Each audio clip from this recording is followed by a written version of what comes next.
Break പിടിച്ചാൽ കിട്ടാത്തതുകൊണ്ട് fluid മാറാനായിട്ട് ഒരു ലോക്കൽ വർക്ക്ഷോപ്പിൽ പോയി. അവരാണെങ്കിൽ റിസർവറിനകത്ത് മാത്രമുള്ള ഫ്ലൂയിഡ് എടുത്ത് കളഞ്ഞിട്ട് പുതിയ ഫ്ലൂയിഡ് ഒഴിച്ചിട്ട് വണ്ടി തിരിച്ചു തന്നു. ഇങ്ങനെ പണി അറിയാത്തവർക്ക് വണ്ടി കൊടുക്കുന്നതിനേക്കാളും സ്വന്തമായിട്ട് ചെയ്യുന്നത് തന്നെയാണ് നല്ലത്.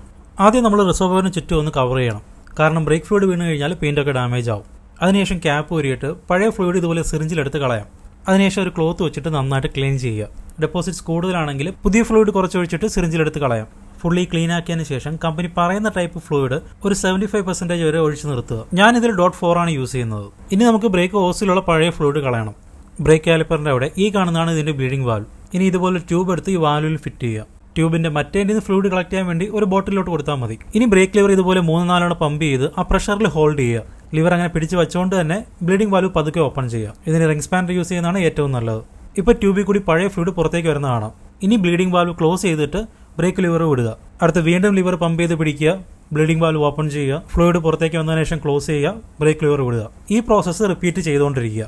റിസർവോയർ ഫ്ലൂയിഡ് കുറയുന്നതനുസരിച്ച് വീണ്ടും നമ്മൾ ടോപ്പപ്പ് ചെയ്തുകൊണ്ടിരിക്കണം. ഇത് തീരെ കുറയുമ്പോൾ തന്നെ ടോപ്പപ്പ് ചെയ്യണം, ഇല്ലെങ്കിൽ എയർ കയറും. ഇങ്ങനെ പഴയ ഫ്ലൂയിഡ് മാറി പുതിയത് എയറൊന്നും ഇല്ലാതെ പുറത്ത് വരുന്നതുവരെ ഈ പ്രോസസ്സ് റിപ്പീറ്റ് ചെയ്യുക. ബ്രേക്ക് പാഡിന്റെ കണ്ടീഷൻ കൂടി നോക്കിയിട്ട് വേണം ഫ്ലൂയിഡ് ഏത് ലെവൽ വരെ നിർത്തണമെന്ന് തീരുമാനിക്കാൻ. പുതിയ പാഡാണെന്നുണ്ടെങ്കിൽ മാക്സിമം ലെവലിന് അടുത്ത് വരെ നിർത്താം.